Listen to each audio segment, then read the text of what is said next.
Kasako Media, tunaangazia maisha, tunaandika kesho. Okay, anaitwa Daniel Migera, ni mkurugenzi mtendaji wa taasisi ya Jamii Kwanza Initiative. Jamii Kwanza Initiative ni taasisi isiyokuwa ya kiserikali kwa sababu taasisi ni ya kitaifa.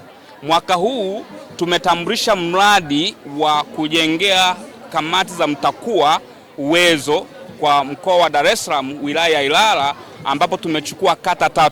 Kata ya Msongora, kata ya Kivule na kata ya Kipunguni.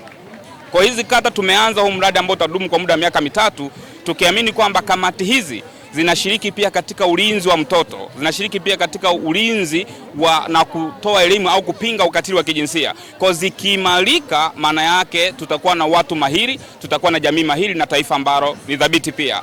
Kwa leo tarehe 19, Jamii Kwanza kwa kushirikiana na polisi tumeandaa pia kampeni ya malezi ya pembe tatu. Haya malezi ya pembe tatu ni slogan ambayo ni mpya, ambayo tumeona kwamba ikitumika pia hasa iliyoasisiwa na idara ya polisi inaweza ikaleta chachu nzuri zaidi. Sasa hii imechukua kwamba kuna jamii, lakini kuna mzazi, kuna shule na kuna polisi. Sasa jamii haionekani hapo kati, kwa sababu tunamuona mzazi kwanza kama mlezi wa kwanza, anapomlilizi mwanafunzi kwenda shule anaishia kwenye jamii. Sasa kitendo cha kuishia kwenye jamii, hii jamii kakosa mawasiliano, haiwezi kumsaidia huyu mtoto pia aweze ende shule. Akifika shule haendi kwa sababu hakuna follow up ya kujua kama nani amekuja nani hajaja. Kwa sasa ili kuweka coordination ambayo ni nzuri, lazima tuangalie mzazi, tuangalie shule na tuangalie polisi. Hao wakikaa pamoja, maana yake jamii imekuwa centered. Tutaweza kuwaona hao watoto na kuwasaidia wafikie malengo yao. Kwa nini? Moja, sisi ni jamii na hao watoto ni jamii.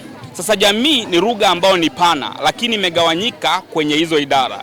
Mzazi ni sehemu ya jamii, shule ni sehemu ya jamii, lakini polisi pia ni sehemu ya jamii. Kwa tukikutana wote ili tukumbushane wajibu wetu, ndio maana kuna hizi idara 3. Zikikaa pamoja, tumetengeneza yale mafiga 3 ambayo ni pembe 3.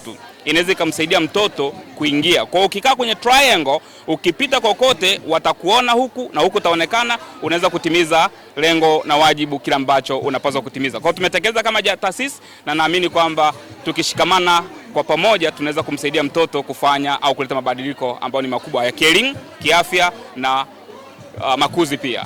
Asanteni sana. Kasako Media, tunaangazia maisha, tunaandika kesho.